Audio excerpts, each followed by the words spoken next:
Hello and welcome to the corner of Morris and Queen. My name is Chris Green, coming to you from Atlantic News. This is the Atlantic News podcast. Very, very happy to have Elizabeth Haigh here today. Elizabeth Haigh, I'm reading the back of the book. Elizabeth Haigh, until her retirement, was a professor of the history of science at St. Mary's University and an adjunct professor of history at Dalhousie University here in Halifax. And we're going to talk about her book on Abraham Gesner. And the book subtitle is The Lure of the Rocks and a Burning Ambition. Elizabeth or Betty, thank you so much for coming. Thanks for having me. Yeah, it's a real pleasure. I so enjoyed the book. To start off, please tell us a little bit about yourself and your career here in Halifax. Well, I've lived in Halifax since 1969 when I got a job at St. Mary's, but before that I actually had 2 degrees in science, in biochemistry from the University of Alberta. I worked in Ottawa for a couple of years and realized that Mother Nature had not designed me to work in a lab, and so I was lucky enough to come upon this fairly new field called the history of science. And so I did a doctorate at the University of Wisconsin and then got the job at St. Mary's. At St. Mary's because there was an old Jesuit priest named Father Bert Gaffney. And you know that now there's an astronomy department and a Bert Gaffney Observatory. And he had already retired by the time I turned up, but his point was that you couldn't do astronomy without knowing the history of it. That's how I came to be in Halifax. Oh, nice. And did you choose the history of science or the history of technology, or was it a confluence of events where it was an opportunity? I mean, I studied history and politics, and I always liked the classes in the history of technology, but it's a very particular area. No, I chose it because I decided background. I really didn't want to stay in the food and drug direction. I didn't want to do lab work anymore. Right. I like reading about science. I don't like doing it. Yes. So how did you come about choosing to look at Abraham Gesner's life? Well, it was a very long process, actually, because my family and I used to go to Pardsboro quite often. We liked that area very, very much, and every summer for years we spent some time up there. And of course, if you know the area, it's a wonderful place for a geologist to be. I guess I first heard about Gesner, who should be a lot better known than he is. Right. But I first heard about him in Pardsboro, and I started reading bits and pieces, and actually, this was a process of about 20 years, and finally, I think some of my colleagues were saying, "Why don't you shut up and write the book?" And so finally, I guess I did that over a period of some years. So it was something I drifted into, but very happily. Well, being a new person to Canada and to this province, I am actively looking to learn, and I learned so much from this book, and I felt like I was surprised at each corner, and it was because of your work, and also, of course, because of this fascinating subject. So some of the things that we're gonna that popped up that might come up in our discussion. Some individuals that were in this story: Joseph Howe, Russell Crowe, James Watt. This story covers the Industrial Revolution. It talks about the potato famine. It talks about trying to grow Nova Scotia as a province. Just so wide-ranging. First of all, tell us a little bit about who was Abraham Gesner? Well, he was... There's so much. Yes. He was born on a farm in the Annapolis Valley, Chipman's Corner, just a few miles from Kentville. The family had, his father's side of the family had come from Tappan, New Jersey. His mother was a French Huguenot stock, but he grew up on a farm and was supposed to be a farmer. One of the most interesting things about him is just how literate he became, because as far as I can tell, his education was very, very basic in the 3 R's. There are letters that I've seen in archives and so on, which show that he was that his members of his family were not nearly as literate. I mean, they could read and write, but it was difficult for them. So how he came to be the author of so many works and actually so well written is really quite a mystery. But very versatile man, and obviously very talented in many areas. So a self-made man, very man. much so. Well, some of the in writing down the different things that this gentleman did, reading this book, and we'll talk about a lot of these, I'm sure. His exploits. He's involved in one field, and it either goes wrong or he seems to be at a dead end. And I think, okay, now he's going to retire and go put his feet up, and then he takes on something completely different. Yeah. I have down here the different professions he was involved with: farmer, doctor, geologist, chemist, and with the chemistry is where he developed kerosene. I mean, this is the man that it was the inventor, if you will, of kerosene. He was Indian commissioner, but that was the name of the position at the time. At the end of his life, he was called the father of petrochemicals. Yes. That's quite a term. He was also an author. So how did he go? He was a farmer, and that didn't work. No, he was a lousy farmer and obviously didn't like the sedentary life, of a farmer. And he was, I think, very lucky to marry the daughter of a local doctor who had actually been trained at Edinburgh.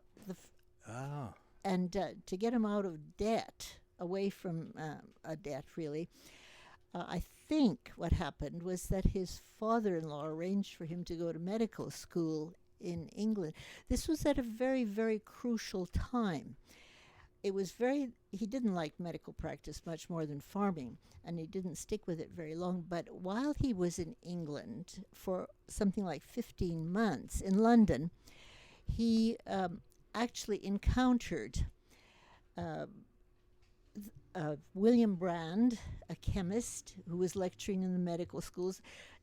Medical education was in a very, very different period than it is now. It was just beginning to become a profession. Yeah, yes. It was very rudimentary. But I think he first encountered chemistry there. He first encountered geology there.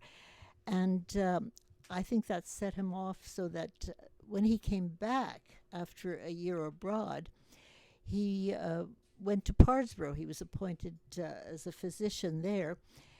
But Parsborough turned out to be very, very lucky because he'd learned a little bit about geology, but now he got to see it because of the cliffs of Parsborough. Yes.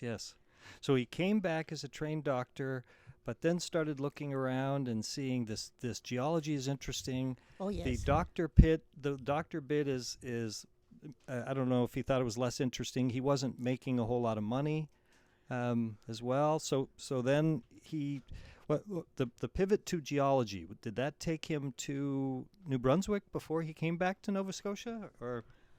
Oh, yes. He's I think was much more interested in the Parsborough rocks than he was in treating people.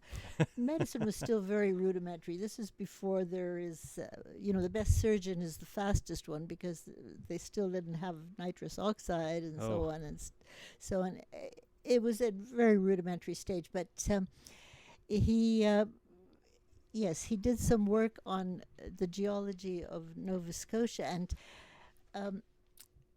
he didn't know the rules very well. He met 2 young men who were doing some geological surveys for the General Mining Association, which had set up business in Nova Scotia, mining coal for the beginnings of the Industrial Revolution. In 1829, I should say. Sorry. Continue. Okay. And he visited them and talked to them for a bit. And then he ended up publishing a work on the geology of Nova Scotia. And it was actually so well received that the legislature gave him £100. And at the time, that was quite a bit That of was money. a very substantial amount of money. Right. And he applied to do to get a job. Actually, it's amazing when you think about it. You know, this is a man who's really had very little schooling, but he applies to lecture in natural history in Fredericton at the new university. Well, Right. it's a college at that stage. Yes, yes. But he didn't get the job. But he spent the summer of 1837 exploring the southwest corner of New Brunswick. And on the basis of a report he published, he was actually appointed, given a year's appointment to be the geologist of New Brunswick. That was the end of medical practice for him. Right, right. And this appointment was from the provincial New Brunswick and Nova Yes. Scotia and PEI were all colonies of England. Oh, sure. Yeah. And But so he was he- named to this position. Yes, and Okay. so he started doing explorations of New Brunswick. After his initial report from 1837, he was actually appointed geologist. So he was getting paid for it. Yes, he was getting Yes. paid for it. He was getting rather substantially well paid, traveling about with native people, with indigenous people, and often with people who were, rather well known in New Brunswick. And over the next few years, he spent the summers exploring parts of New Brunswick, winters lecturing at the Mechanics Institute, writing up his reports. He was pretty well a full-time geologist with a lot of other interests as well. And he got a bit too enthusiastic, though. I think this was his personality. This was a trend I picked up. He would. Yes. He found a bit of coal, and then he found another bit of coal, outcroppings here and there. And by his third report, he was declaring that this was the biggest, richest coal field in the world, and people ought to really take note of that. And it turned out that some people got angry with him because they had bought land and so on, and it didn't turn out to be nearly as rich a place as he thought. And so sometimes getting ahead of himself like this, he created, if not enemies, people that didn't support him. So when he found in New Brunswick he didn't have full-time position, then did I read right? Then he came and studied the geology of Nova Scotia. Yes, he wanted to stay in New Brunswick. He was living in St. John once he got the appointment, of course, as geologist, and he wanted to stay there. But he had a collection of fossils and rocks and actually the skeleton of a mastodon, which he had discovered in the course of his collections. And he tried to set up a museum and so on, but finally he had to pack it in. And yeah. And So he tried to start a museum, that didn't work. So then he came to Nova Scotia. He's continuing with his geology. He's noticing coal. He's interested in what this coal can do. At what point was he appointed the Indian commissioner, as they called it? Was this because of his travels throughout? Well, that was in 1847. Yes. Oh, so that was later. Okay. That was well, yeah, it was later, but. For the western counties, for the areas of Nova Scotia west of Halifax. Okay. And yes, it's because he was very conscious of them, very supportive of them actually, and so he got the job. It was a kind of a part-time position. He was doing other things as well, and yes, so he spent a few years doing that job. Very very solicitous. And as there's some really some quotes from both Abraham Gesner writing his letters to solicit the government about needing more money to support the natives. Yes. And he was always turned down. And then there were some amazing words from the head of the different tribes who would say, well, we when we first met the visitors here from across the pond, we made agreements with them. They've gone against those agreements. Now we're getting to the point where just our way of life is in trouble and we need help. And this was all out there. And it sure seemed that Abraham Gesner, even though he spoke to this, he saw that it was falling on deaf ears among the government, it sounded Pretty like. much, yes. Well, and he was aware they were affected by the potato famine, of course, Right. Because some of them had settled down and were trying to grow crops and not succeeding very well. He turned out to be very supportive of having them settled, basically on what became reservations. So at least they could try to be like any other groups of people, so that they could live on their own and not have to have to depend upon handouts. And I think also his medical training was very useful. They got an awful lot of diseases from Europeans, Yes. that were imported, like smallpox, for example. From, Yes. People and living so in cities and living in that's right. hygienic The situations. things that had evolved in other parts of the world were brought to North America or Right. to the Americas by.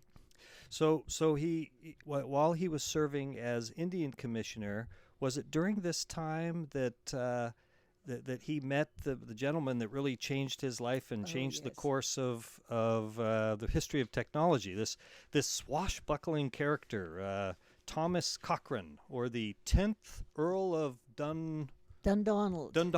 So From Scotland. Yeah, this was another stroke of luck. The first one, as I said, was turning up in London, and this is another one. Yes, they hit it off beautifully.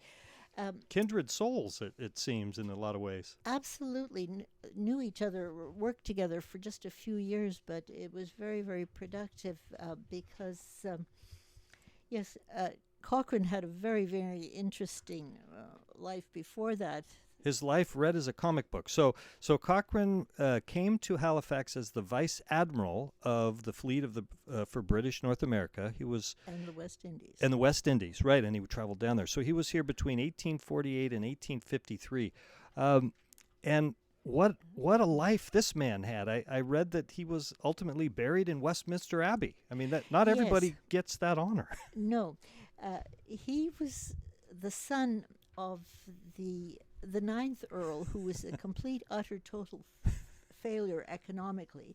He spent all of his time playing around with coal, and very, very inventive man, learning how to do what is called dry distillation, to treat coal with heat and to get tars and oils and the greases. And you see, this is the beginning of the Industrial Revolution. You need more and more of that for the machinery that's being built in Scotland and England and so on.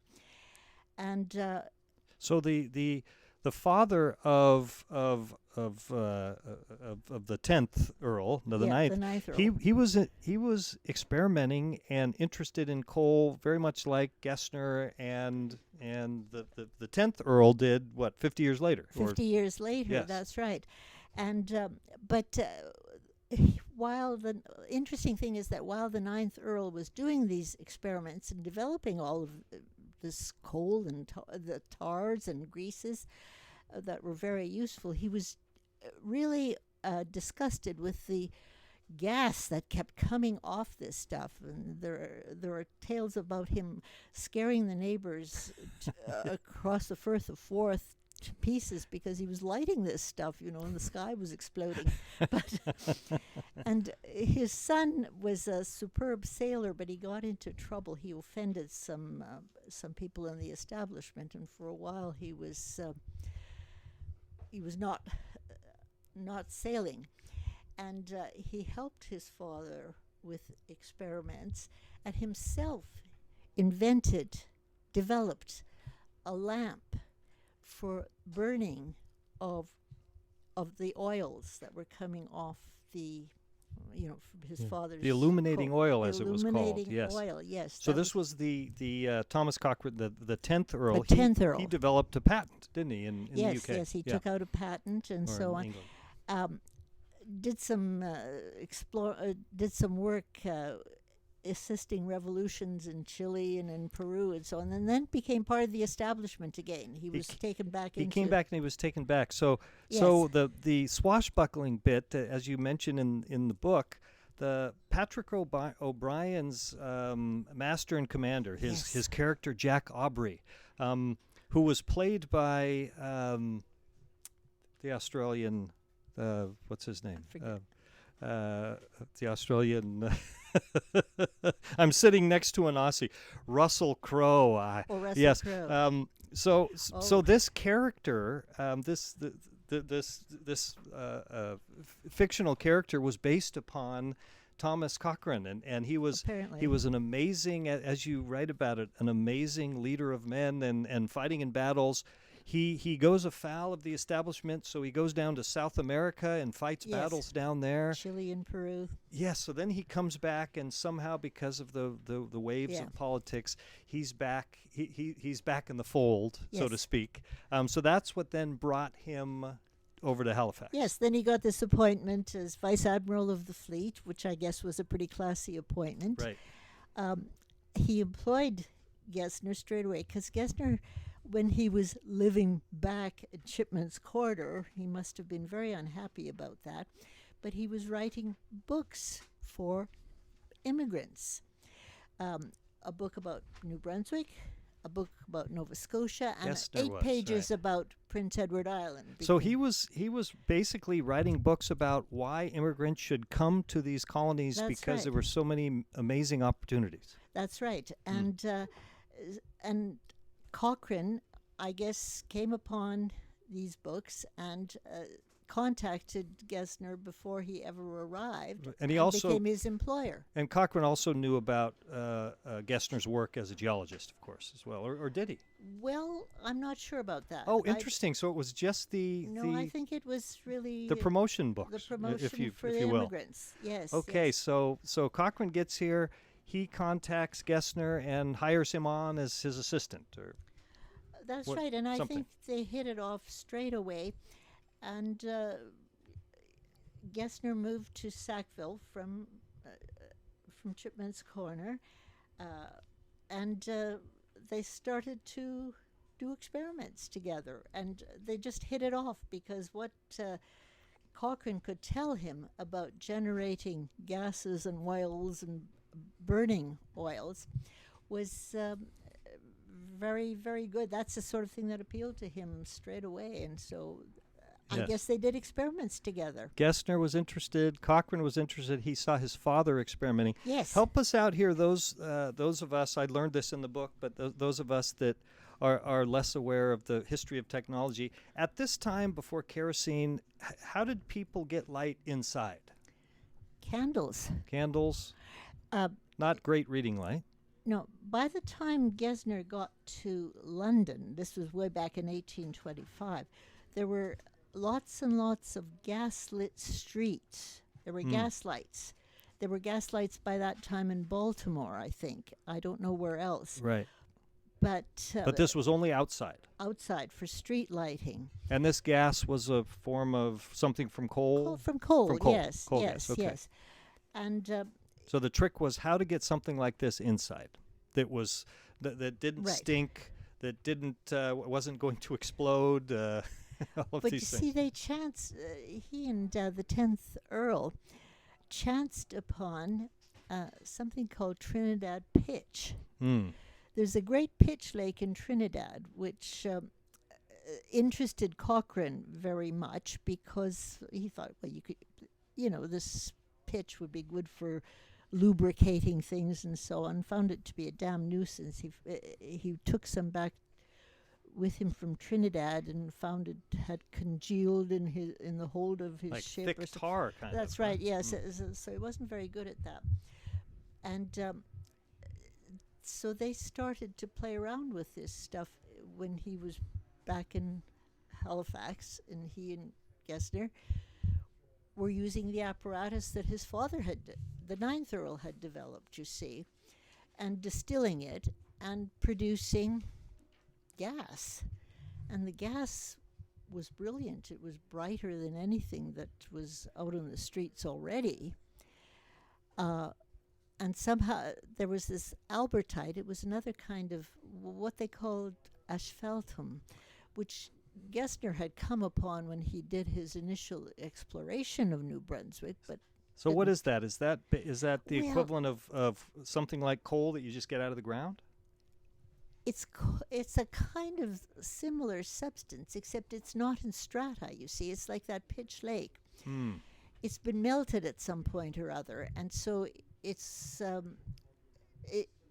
it doesn't have the layers that coal beds do, and so on. And they just discovered that this produces a much, much, much brighter gas than coal does. And so they were interested in selling it and Yes, and yes. getting patents and so on. And the trail of patents and then patents Oh. not being followed is quite a story. Isn't it? Yes. So originally you talk about gas. How do we get from that to the kerosene that I know about, which is a liquid that you pour in your lamp? Yes, which in the very kind of lamp which the 10th Earl had developed when he was working with his father, because he was disgraced from the Navy. Oh, right. And but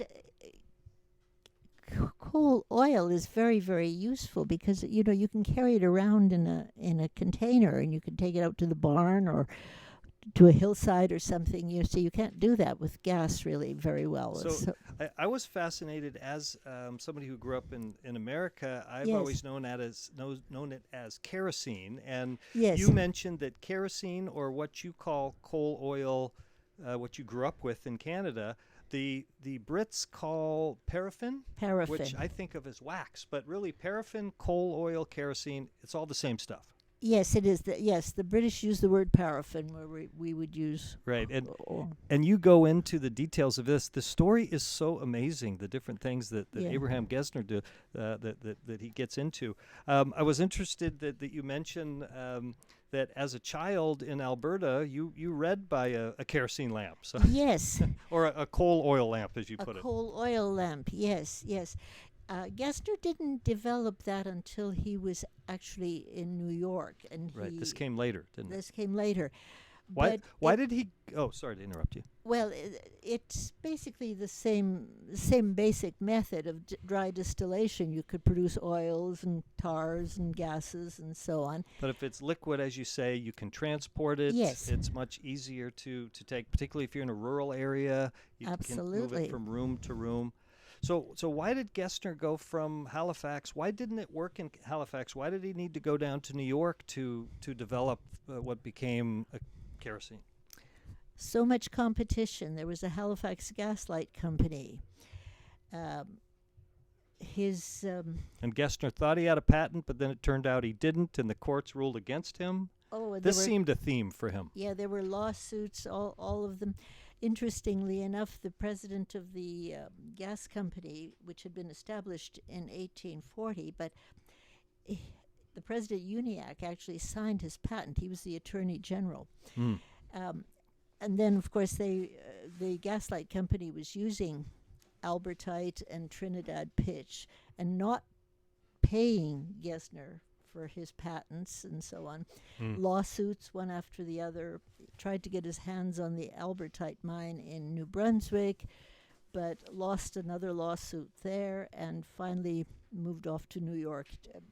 In New York, he got 2 patents, one for the chemical manufacture of kerosene gas, and one for the apparatus. Mm. And so he was faring better in New York, at least initially. And then it seemed that the same thing happened. He was down in New York with his son, who seemed to be a good businessman. I think Yes. this son became a chemist. But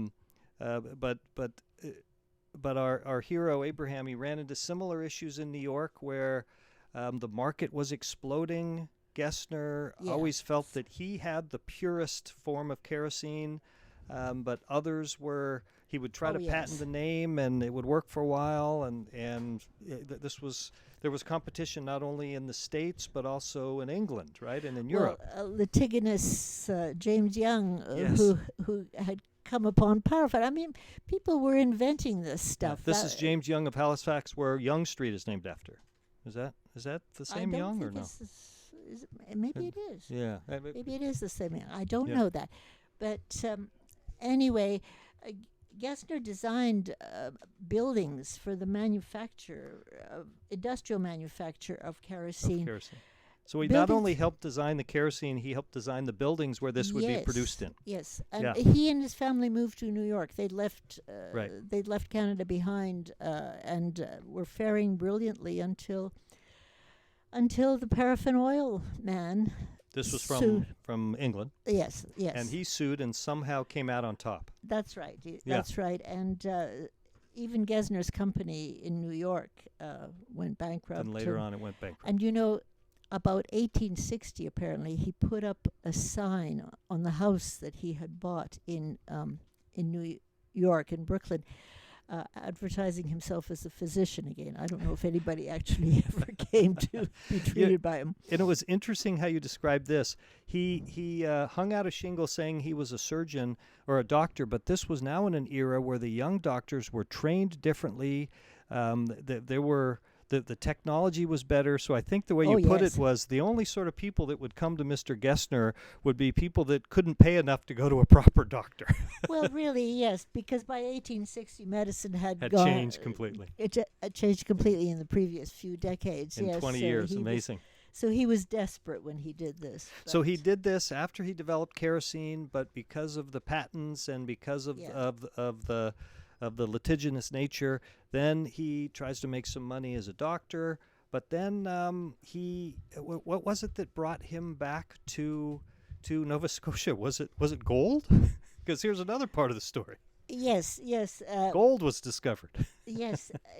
He kept he started to write, I guess, to people, important people in Nova Scotia. Could he come back?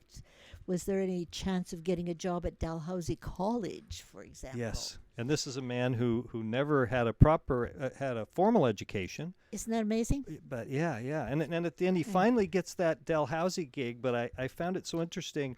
Throughout his life, he's writing to people trying to get a job, trying to get money, and they would say, "Great job, but sorry, no." Yes.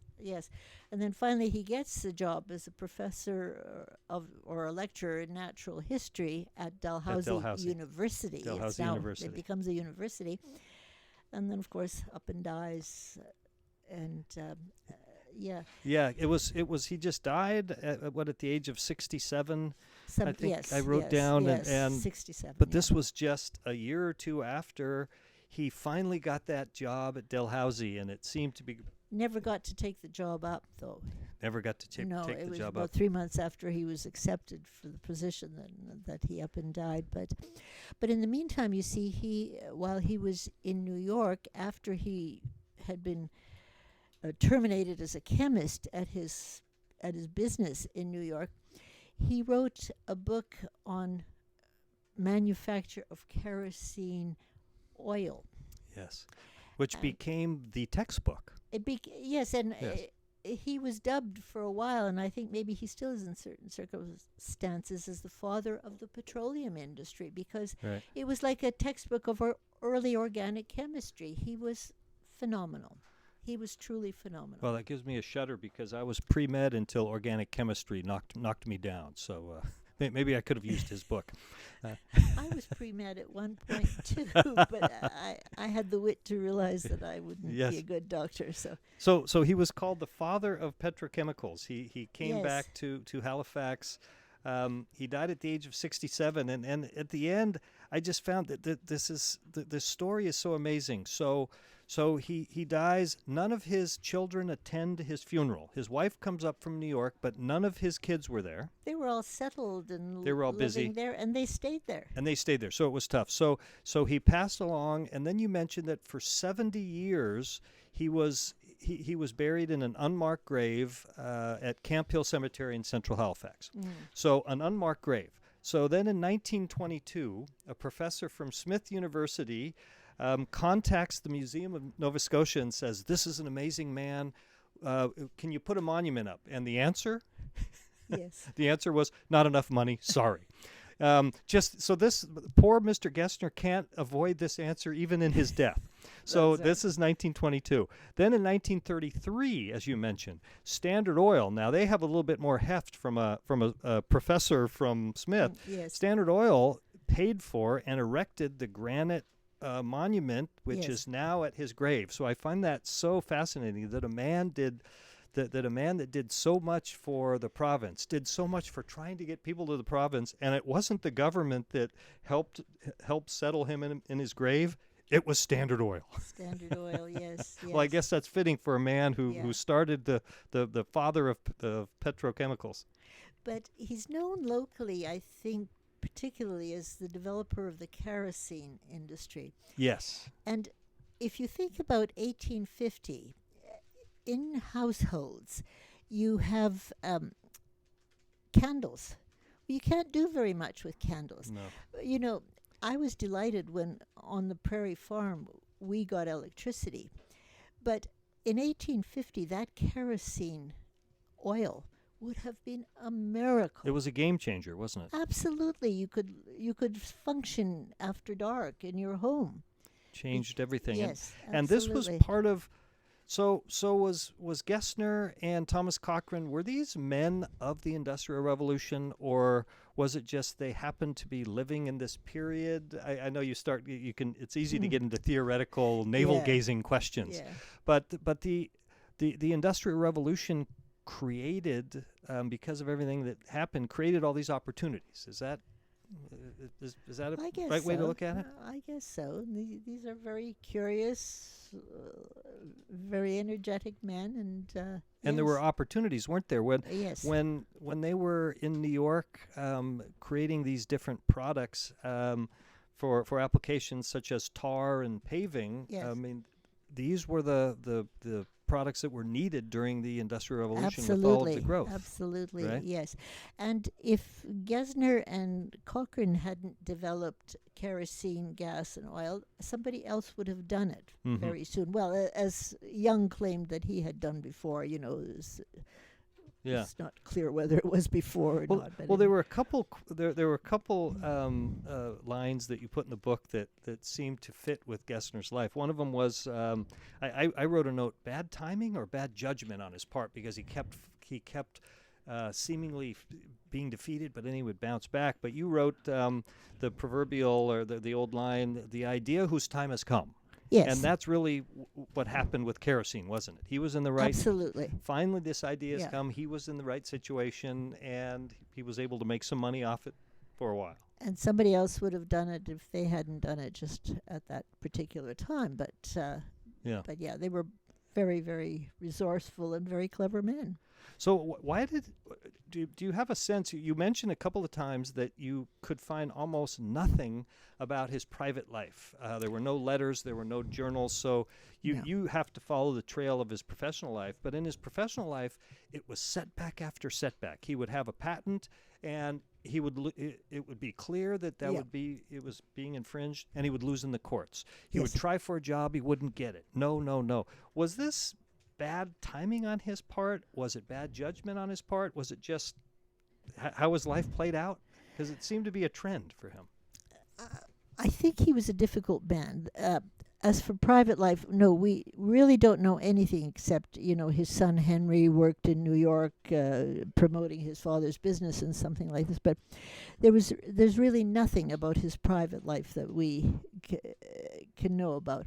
He was probably a difficult person. I think, he managed to make a lot of enemies. Made some enemies, yes. But he was just very, very energetic and resilient. Absolutely. The other line that you mentioned, and it characterized Gesner: chance favors the prepared mind. Yes. And that certainly was this man, wasn't it? Yes. And of course, as you mentioned, he came back to Nova Scotia. In the end, he was hired because they had discovered gold. You know how much gold has been mined in Nova Scotia, of Yeah, well, course. being a Californian, I'm well steeped in the gold rush of California, Yes. but I was really interested to learn that for a while there was a gold rush in Lunenburg. Yes, for about a few months. Yeah. It turned out it's a little bit like the coal fields of New Brunswick. There wasn't quite as much as they hoped. No, there initially. was some gold found, but it just wasn't. Not enough to. Yeah, Okay. yeah. And so he was interested in that. I mean, this was a man who seemingly in his spare time would come up with a new endeavor.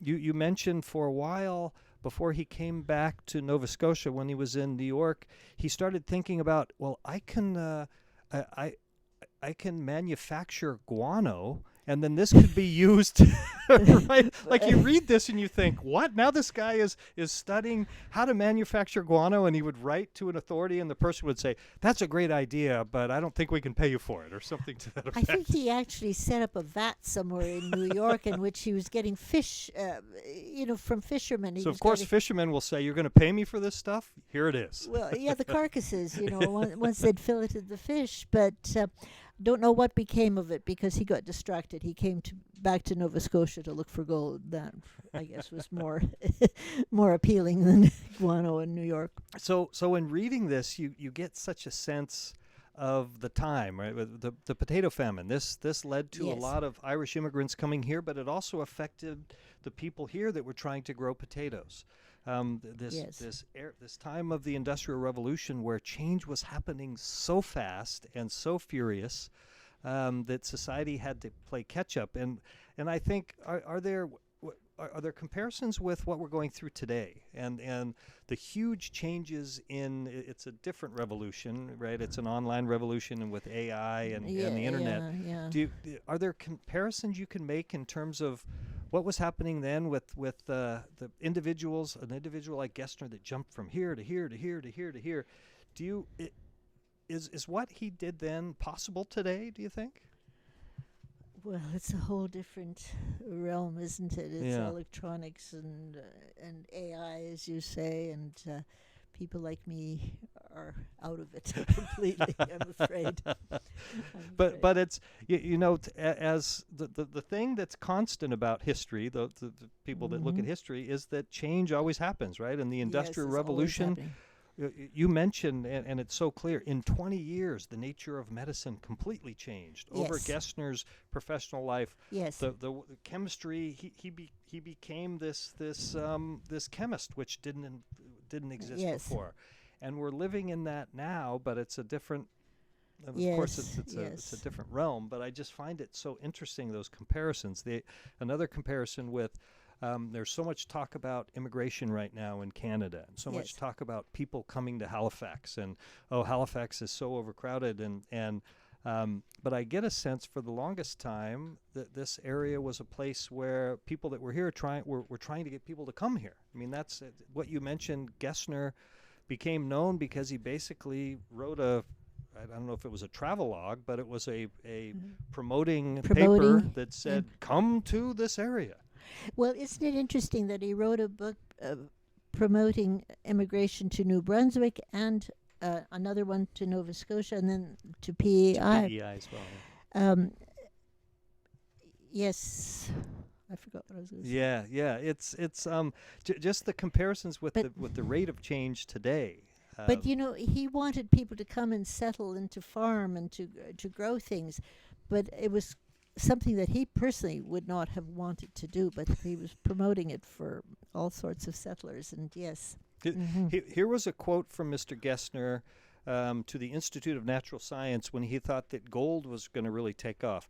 By the united efforts of all, under a wise and harmonious government, the province will lift up her head and shine as one of the brightest gems of the British Empire. He did get carried away occasionally, didn't he? Yeah, he could turn a phrase, couldn't he? Yes, for somebody with a very limited education, it's quite an achievement, isn't it? So amazing. Isn't it? So those that are interested in Mr. Gesner, other than getting your book, which we carry here at the store, I learned so much from this book. I Well, thank you so much enjoyed for it. saying so. Well, it's true, but where in the province could people go if they want to go learn about him? There's a statue of him at In front of the building that was the original family home. It's a much bigger place now, of course. Is it a museum or is there No, somebody no, living no. there? Somebody's actually Oh, living somebody's there. there. Okay. But there is a monument to Gesner at Chipman's Corner, which is just not far from Kentville, of course. Okay. Okay. And where else would you get to know about him? Actually, there's very little so far up till the present that was really ever done about him, which I find extraordinary when you consider what a major person he was, actually. Right. How energetic and And a inventive and a man of his time. man of his time. And the people he rubbed shoulders with. And I mentioned James Watt at the beginning. James Watt came up with the story of the 10th Earl because apparently he rubbed shoulders with Watt somehow. It was the Earl's father, the ninth Earl, who somehow provided some sort of illumination for Watt's factory of his first factory for his steam engines. Oh, yes, that's right. And Just these historical figures that pop up in this story. yes, and the same thing happened in Stellarton, something similar, of course, in Nova Scotia. But, I guess he rubbed shoulders with all sorts of. And I like how you mentioned that the ninth Earl lived in an area where lore has it that this is where the figure Macbeth. Oh yes, the link to Shakespeare. That was just a little thing I threw away. But it's it's almost a Shakespearean drama that Mr. Gesner lives. So yeah. Well, thank you so much, Elizabeth, for coming and talking about this. One last question: what are three books that you can recommend to those that are looking for a good read? And it could be about Gesner, it could be about anything. Yes, and you told me to prepare for this, and I actually the first book I was looking at my bookshelves. Yes. And I thought, how do I answer this question? The first book that I would recommend is by Jean-Marie Chauvet, an editor, called The Dawn of Art, The Chauvet Cave. Oh. And this is the oldest known human-produced art. Is this like Lascaux? Is this? This is older. Older. So is this Lascaux, from the south of France as well, from a cave. I think it was discovered in 1995. Wow. And, Amazing. And apparently the drawings, the sketches and so on the cave walls, they've been estimated to be 30,000 years old. Oh my goodness. Well, this is good because selfishly, I'm going to look up these books and make sure we can put them on our shelves here. So. And there's also there's also a book on Lascaux, but Lascaux is much newer, much more well known. It's only 17,000 years ago, so it's not. Yeah. Okay. Well, good. Thank you. Okay, and the second book I chanced on when I was looking at my bookshelves was a book by Tom Holland. And the title is Dominion. Is this the historian? The historian, yes. He's written very, very many books. I recommend them all. Yes. Dominion, The Making of the Western Mind. Ah, okay. Published just a couple of years ago, actually. And it's advertised as, and it covers the period from the crucifixion to the Beatles. Talk about a wide net. That's right, but it's very, very entertaining, incidentally, very, very well written. Nice. But he's arguing, as he says, as a sort of semi-atheist, I think is the way he describes himself. But he says he's arguing there for how Christianity has affected the Western world. Okay. So we start, you see, with the crucifixion and the beginning of Christianity. Yes. Oh, okay, nice. And then I said, oh, yes, what's interested me a very, very great deal is a book by someone named Serhiy Plokhy, Plokhy. Okay. And it is a history of Ukraine. All Very right. timely, of course. Yes. My parents were immigrants from what is now Western Ukraine. Okay. I was born in Canada, but...